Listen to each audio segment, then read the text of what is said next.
जिन्होंने इंकलाब का नारा दिया, चाहे वो बिस्मिल हो, जो कहते हैं कि सरफरोशी की तमन्ना अब हमारे दिल में है, देखना है जोर कितना बाजुए कातिल में है।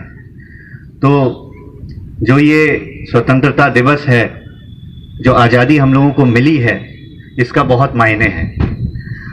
ये भी जानना जरूरी है कि आज के परिप्रेक्ष्य में आज़ादी की क्या रिलीवेंस है, या क्या ऐसी चीज़ें हैं जिनमें अभी भी हम लोग को आज़ादी मिलना रह गई है, चाहे वो जातिवाद हो, सांप्रदायिकतावाद हो या सामाजिक कुरीतियां हो, इन सब से अभी भी आज़ादी मिलना बाकी है। आज के इस अवसर पर मैं फॉरबिसगंज अनुमंडल में अनुमंडल पदाधिकारी होते हुए कुछ अनुभव जो गत वर्ष में मेरे रहे हैं उसको भी मैं आपसे साझा करना चाहूँगा। फॉरबिसगंज अनुमंडल की कुछ ना कुछ समस्याएं रही हैं, पिछड़ेपन के कारण भी।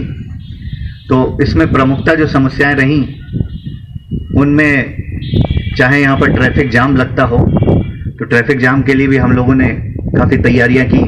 काली मंदिर वाला ऑटो स्टैंड इनॉग्रेट किया गया है, 2 ऑटो स्टैंड और इनॉग्रेट किए जाएंगे, जिससे यहाँ पे जाम की समस्या में थोड़ी सी राहत मिलेगी। उसके अलावा कई सुझाव आए हैं, जैसे 1 वे करना है, ट्रैफिक कम करना है, या हैवी व्हीकल्स को एक रास्ता अलग देना है, और वसूली एजेंट्स हैं, अगर कोई गलत काम करता है तो उस पर कार्रवाई होगी। तो ये सब सुझाव हमने लिए हैं। इसके अलावा मुख्य समस्या है यहाँ पर जो सॉलिड वेस्ट मैनेजमेंट में स्पेशली सूखा कचरा का प्रबंधन, उसके लिए भी डेजिग्नेटेड प्लेस हम लोगों ने निर्धारित किया है। और जो गंदगी है शहर की, एक सपना है कि फॉरबिसगंज साफ सुथरा दिखाई दे, उसके लिए हम लोग प्रयास करेंगे। लॉ एंड ऑर्डर हमेशा एक समस्या रहती है, छोटी छोटी बातों का वाद विवाद बनता है, उसके लिए पुलिस प्रशासन त्वरित कार्रवाई करते हैं। हमेशा कार्रवाई हुई है, FIR हुई है। पीस कमेटी, सद्भावना कमेटी की मदद से हम लोग आप लोगों को अवेयरनेस करना चाहते हैं, समाज को जागरूक करते हैं कि समाज में सौहार्द की भावना बनी रहे। देखिए, फॉरबिसगंज या अररिया सीमांचल क्षेत्र में है, हमेशा बाढ़ से प्रभावित रहता है, तो बाढ़ को लेकर भी हम लोग सजग थे। इस वर्ष हम लोगों ने ह्यूम पाइप जो चांद मार्केट है वहाँ पे डलवाया, जिससे बियाडा या ब्लॉक का पानी वो आसानी से निकासी उसकी की जा सके। उसके अलावा साइफन की सफाई, जलकुंभी हटाना या बांसों से उसको रोकना जिससे जलकुंभी की ग्रोथ ना हो सके, ये सब भी किया गया।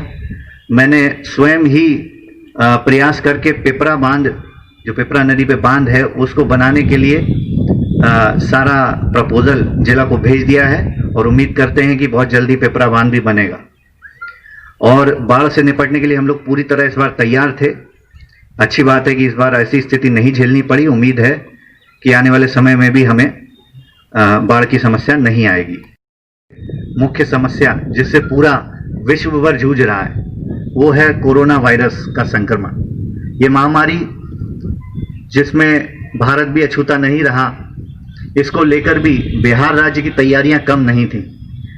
हम लोगों ने लॉकडाउन का चाहे पालन करवाना हो, सख्ती से पालन करवाया, और फॉरबिसगंज वासियों ने भी बहुत अच्छा लॉकडाउन का पालन किया, उसके लिए वो धन्यवाद के पात्र हैं। स्टार्टिंग में मानते हैं सख्ती ज़्यादा थी, बाद में थोड़ा सा रिलैक्सेशन भी मिला, लेकिन चाहे वो मास्क ड्राइव चलाना हो या अपील करना हो सोशल डिस्टेंसिंग की, उसमें सभी का सहयोग मिला। कोविड-19 के समय में जब प्रवासी मजदूर हमारे फॉरबिसगंज लौटने लगे, या कहिए अररिया लौटने लगे, बिहार लौटने लगे, तो पूरे राज्य सरकार में उनके लिए ब्लॉक क्वारंटाइन सेंटर्स बनाए गए। उसमें उनको डिग्निटी किट्स दिया गया, उनको ज़रूरत का सामान मिला, उनको आने जाने का भी लाभ मिला, राशि मिली जो उनको किराए में खर्च हुई थी।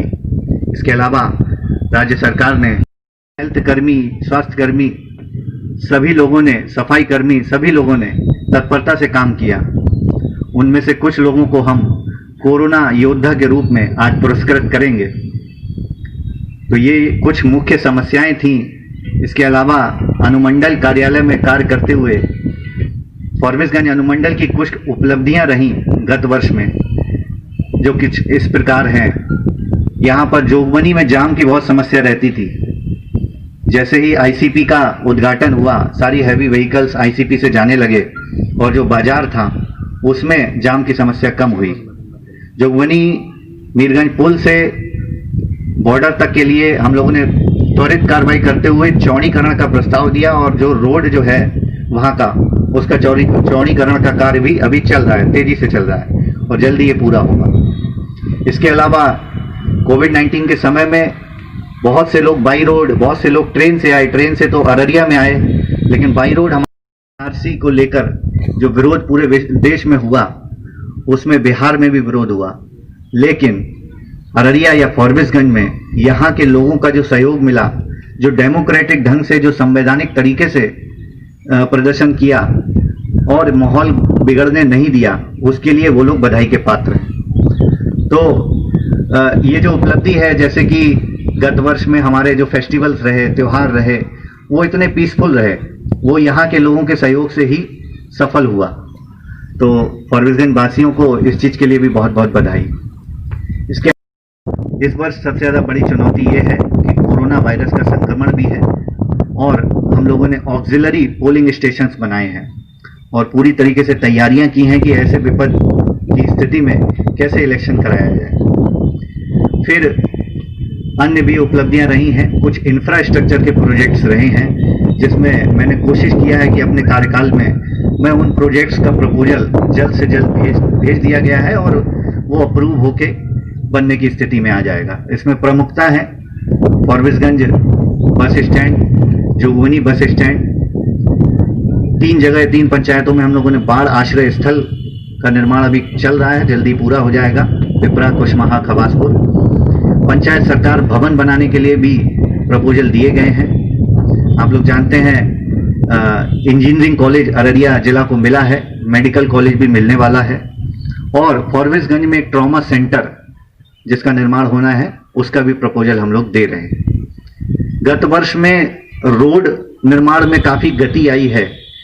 जब मैं यहाँ आया था तब रोड की स्थिति उतनी अच्छी नहीं थी, चाहे रामपुर ब्रिज से जुम्मन चौक का रोड हो या MBIT कॉलेज से जुम्मन चौक का रोड हो, ये बहुत तेजी से बने। फॉरबिसगंज से जोगबनी जाने वाली सड़क का निर्माण भी बहुत तेजी से हुआ। NH 57A जो कि 5 वर्षों से ज्यादा उसकी योजना अभी लंबित थी, उसमें मैंने प्रयास किया कि जहां जहां अतिक्रमण है उसको हटाया जाए। कहीं कोई प्रॉब्लम क्रिएट कर रहा है, योजना को सफल नहीं होने देना चाहता है, तो त्वरित कार्रवाई की गई। आज की स्थिति में वो रोड भी उस पर कार्य प्रगति पर है और जल्द ही वो रोड पूरा हो जाएगा। का उद्घाटन किया था, तो आने वाले समय में टूरिज्म में भी यहाँ पर बढ़ावा मिलेगा। बहुत सारे प्रोग्राम्स को सफलतापूर्वक आयोजित किया गया, चाहे मुख्यमंत्री साहब का भ्रमण हो या मानव श्रृंखला का आयोजन हो, सोशल प्रोग्राम्स बहुत सारे जिनमें हम लोगों ने बढ़ चढ़कर हिस्सा लिया और समाज को जागरूक किया, चाहे वो बाल विवाह या दहेज प्रथा के खिलाफ प्रोग्राम हो या प्लांटेशन ड्राइव चलाना हो। इस वर्ष पूरे बिहार राज्य में 2.5 करोड़ पौधे लगे हैं और जो अररिया जिला को लक्ष्य था, वो लक्ष्य हमने ससमय रहते हुए प्राप्त कर लिया। इसके अलावा यहाँ पर बहुत सारे बड़े बड़े आयोजन भी हुए जिसमें बहुत से महानुभाव भी आए। इसमें एक सत्संग प्रमुख है, उसका भी हम लोगों ने सफलतापूर्वक आयोजन कराया। तो ये कुछ अन्य योजनाएं भी हैं, चाहे वो 7 निश्चय योजना हो या मुख्यमंत्री ग्राम परिवहन योजना हो, उसमें काफी प्रगति दिखाई दी है। एक अनुमंडल में सबसे महत्वपूर्ण काम होता है सप्लाई डिपार्टमेंट। जो जन प्रणाली विक्रेता हैं, अपने समय में मैंने काफी लोगों को नए लाइसेंस देकर अनुज्ञप्ति पत्र उनको दिया। इस बार चूंकि कोविड था, तो सबसे बड़ा समस्या या सबसे बड़ा एक चैलेंज जो हमारे सामने था कि लोगों को उनके घर घर तक राशन पहुंचाया जाए। बिहार राज्य सरकार ने ये सुविधा दी कि मुफ्त में अनाज दिया जाएगा। उसके लिए एक कंडीशन थी कि जिनके पास राशन कार्ड होगा उनको अनाज मिलेगा, लेकिन राशन कार्ड बहुत से लोग अप्लाई किए थे, RTPS के माध्यम से है, उसमें कहीं ना कुछ परेशानियां थीं। तो हम लोगों ने अथक प्रयास किया, दिन रात हम लोगों ने काम कराया, ऑपरेटर्स लगाए और अपने समय में, मुझे बताते हुए खुशी हो रही है कि अपने समय में मैंने 25,000 से ज्यादा राशन कार्ड बना के वितरण किया। इसके अलावा सब लोगों को अनाज टाइम पे मिले, चाहे जो गलत काम कर रहे हैं या डीलर्स हैं उन पे कार्रवाई करना, ये सब हम लोगों ने सुनिश्चित किया। तो ये कुछ महत्वपूर्ण, और धन्यवाद करना चाहूँगा कुछ इन पंक्तियों से। उसमें उन पंक्तियों में एक संदेश है, उस संदेश को आप समझने का प्रयास कीजिएगा। सारे जहां से अच्छा हिंदोस्तां हमारा, हम बुलबुले हैं इसकी ये गुलसिता हमारा, मजहब नहीं सिखाता आपस में बैर रखना, हिंदी हैं हम वतन है हिंदोस्तां हमारा। जय हिंद, जय भारत। श्रीमान झंडा तोलन का कार्य संपन्न हुआ। आगे का आदेश।